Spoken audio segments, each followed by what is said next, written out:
Longtemps présentées comme opposées, l'Église et les traditions africaines peuvent pourtant évoluer ensemble. À Bonanjo, experts et responsables religieux ont échangé ce jeudi lors d'un symposium consacré à une meilleure adaptation du christianisme aux réalités africaines.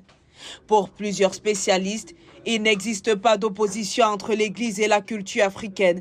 Au contraire, les deux peuvent se renforcer mutuellement et contribuer au développement des sociétés africaines.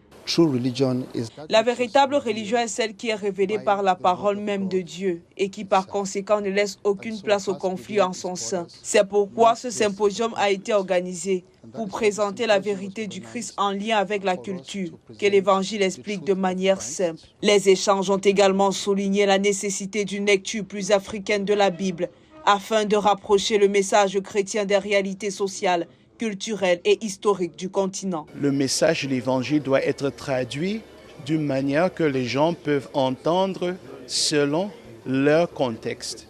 Et c'est pour cela que pour être efficace dans cette mission, nous devons également comprendre les différentes cultures et traditions qui sont représentées dans notre pays, en Afrique et le monde. Pour ces experts, la foi chrétienne doit permettre aux peuples africains de mieux valoriser leur culture, leur langue et leurs valeurs. Les enseignements bibliques doivent aussi apporter des réponses concrètes aux défis du continent, notamment le développement, la cohésion sociale et le vivre ensemble. La liberté qui nous donne de comprendre qu'un homme, pour une société qui se veut candidate au développement et à l'émergence, il faut que cette société forme des hommes responsables. C'est ce que l'Église fait. Organisé autour du thème « L'Église et la nation », comprendre notre passé, bâtir notre avenir. Ce symposium sur l'ecclésiologie et l'anthropologie culturelle a servi de cadre de réflexion sur les liens entre foi, culture et identité africaine.